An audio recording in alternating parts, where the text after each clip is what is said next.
Tidiane Ly, qui est devant vous au nom de deux casquettes.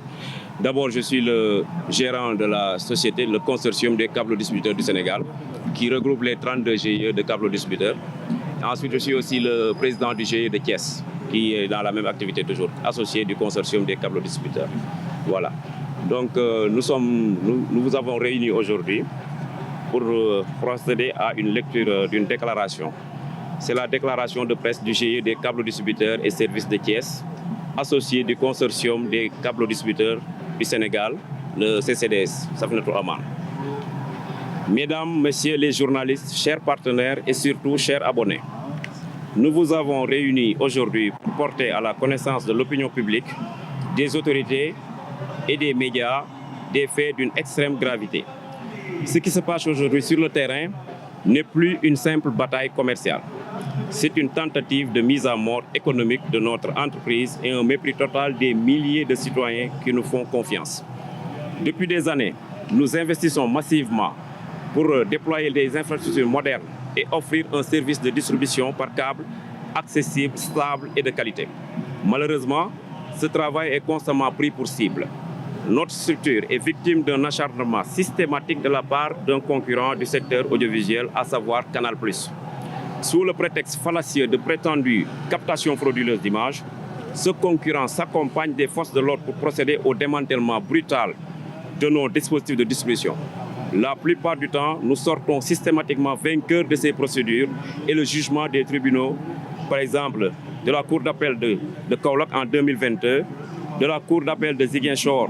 de 2020, de la Cour d'appel de Saint-Louis de 2020 toujours,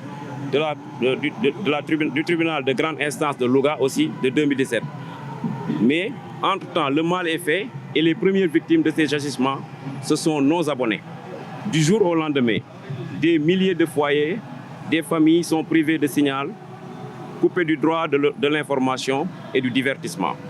Nos abonnés payent le prix fort d'une guerre commerciale qu'ils n'ont pas choisie. Sur le plan économique et technique, le préjudice est insoutenable. Notre réseau est câblé. Quand les techniciens de Canal viennent pour démanteler, ils ne débranchent pas proprement. Ils coupent, ils sectionnent sauvagement les câbles et enlèvent même les dispositifs de distribution installés dans des maisons d'abonnés. De ce fait, remettre l'architecture en marche est un véritable calvaire technique. À cela s'ajoute un coût financier exorbitant entre le matériel subtilisé, les équipements vandalisés qu'il faut remplacer à neuf, les pertes se chiffrent en millions. C'est un sabotage économique délibéré pour nous asphyxier financièrement. Ce banditisme commercial, sous couvert de procédure, doit cesser immédiatement. Nous interpellons directement M. le Président de la République, son Excellence Bassirou Diomaye Diakhar Faye, notamment, et le procureur de la République, et les plus hautes autorités de l'État aussi. Les forces de l'ordre ne peuvent plus être utilisées pour servir les intérêts anticoncurrentiels d'un opérateur privé. Désormais, nous engagerons des poursuites judiciaires fermes pour destruction de biens d'autrui, vol, sabotage économique et dénonciation calomnieuse contre quiconque touchera à nos dispositifs de distribution. Nous irons jusqu'au bout pour protéger nos investissements, le travail de nos équipes et surtout le droit de nos abonnés. Et chaque GIE a un potentiel de plus de 50 par exemple membres. Ça veut dire que des chiffres que l'État du Sénégal a même vérifiés, nous sommes plus de 12 000 acteurs dans ce système, dans cette activité. À Thiès, on est d'abord les gérants de réseau, c'est-à-dire les chefs d'entreprise sont au nombre de 57, plus sans compter maintenant les abonnés, comment dirais-je, les employés qui sont dans ce service. Asalaamaaleykum mbokk yi, maa ngi leen di nuyu di leen ziar di leen baalu àq te di leen baal àq di am ay kàddu rek yu ñuy jottali tuuti mbokk yi xanaa ma tënk rek li président jot a wax ci tubaab ma tënk ko ci wolof ndax dañuy gis ni depuis des années ñun ñu ngi fexe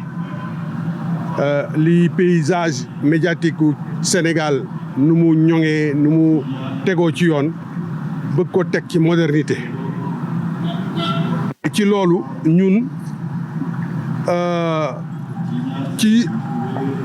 séddale ay image lañ koy def ci par câble nag pour fàttali mbokk yi du Sénégal rek la am am na même dans les pays modernes soo demee Belgique da nga fay fekk câble nga dem États-Unis da nga fay fekk câble nga dem France da nga fay fekk câble même Sénégal su dul ñun am na ñeneen ñi def câble di distribuer des chaînes de télévision waaw donc dañu gis ni boobu ba léegi malheureusement ñun effort yi ñuy def yëpp pour ñoŋal activité bi dafa am ñoo xam ne dañu jóg rek def ñu cible teg ko ci bëgg a wax ni concurrence te ñoom concurrence bi ñu def mën nañu wax ni concurrence déloyale la ndax seen jubluwaay du dara lu dul bëgg ñu assister ci économiquement ba suñu jógee suñu dalee suñu kaw suñu jógee dañuy lafañ mais dootuñu mën a dox correctement donc ñoom loolu mooy seen mbir nag en général suñ koy def pour ne pas les citer mooy Canal Horizon te soo xoolee canal rek newul Sénégal Excaf mi ngi fi Delta mi ngi fi Péritel mi ngi fi ñooñu ñëpp ay opérateur lañ mais mennum canal moo fi jóg di ànd ak ay forces de l'ordre di jol suñu kaw amuñu keneen ñoom rek ñooy ñëw di dal suñu kaw te suñ koy def dañuy ànd ak suñu force de l'ordre yi loolu itam lu ñu jaaxal la suñ ko defee ba pare ba jël suñuy bagage yi suñ koy jël déjà ñoom du ñuy démonter na ngeen xool photo yi ñu leen jox am na ay photo yi ñu leen distribuer léegi ñoom noonu la ñuy procéder dañuy ñëw dañuy dagg câble yi dañuy buddi dañuy damm parabole yi ci des yi nga xam ne yu baax la war na lii mën nañ koo yóbbu dañ koy def ci seen poche suñ demee di ko jaayaat en quelque sorte yëfu sàcc la quoi te fu ñu jëlee loolu ñu dem ak ñoom tribunal fu ñu demee ak ñoom tribunal dañ leen di gagné toujours te du tee suñu paree dañuy ñëwaat dalaat suñu kaw. Allez vérifier cour d'appel de Kaolack arrêt numéro 56 du 21 avril 2022 dañ leen a gagné foofu. chambre d'audience chambre correctionnelle audience le 21 avril. cour d'appel bu Ziguinchor arrêt numéro 67 le 11 juin ñoo leen fa gagné. Saint-Louis dañ leen faa gagné pour wax la ñoom toujours suñu demee ñoom tribunal dañ leen di gagné ñoo leen gagné tamit tribunal grande instance bu Louga lii yëpp benn ay yu ñu cité la rek même fii Thiès dem nañ fekk ñoom ñu ñëw attaqué ñu jël fi suñuy bagage yóbbu ko ba ñu ñëwee ci procureur dafa ordonné ñu delloo ñu suñuy bagage parce que xam ne ñii li ñuy def ni c'est du vandalisme amul leneen lu ñuy def donc ci tënk ak ci kii pour wax leen ni leen ñun li ñuy def nii bien vrai que ni sunu gagne-pain la liggéey la mais population bi tamit mi ngi ciy gis boppam donc lu ñu war a protéger la donc ci biir loolu ki ñuy njëkk a interpellé ci loolu mooy le président de la République parce que droit à l'information c'est un droit constitutionnel Sénégal moo ko garanti amul ñii rek ñoo war a seetaan lii ñii waruñu koo seetaan su ñëpp tegoo ci yéen ñëpp a war a seetaan li ñu bëgg donc le président de la République le procureur de la République ak képp kuy autorité ci réew mi ñu ngi leen di ñaan ñu wax ak waa Canal Horizon ak force de l'ordre yi ñuy àndal ñu bàyyi yenn actes yi ñuy def ci suñu kaw. léegi nag ñun jël nañ suñuy décision bi ñu jël mooy désormais képp ku ñëwati suñuy bagage bëgg ko yàq nit ku nekk am nga droit protéger sa bopp protéger sa alal loolu garantie la bu citoyen parce que président de la République mooy garantie la constitution mais les citoyens et leurs biens donc ñu nit ñu ngi koy laan mu garantir ñu donc si kaw loolu ñu ngi ñaan mu toppatoo loolu ci ñun suñu suñu jógee ci loolu li ñuy def mooy képp ku taxawti suñuy ak suñu unité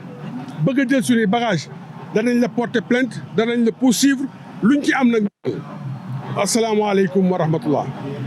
ñaata ngeen ci niveau maanaam ci wàllu yi nga xam ne consortium bi. waaw consortium comme li le président wax léegi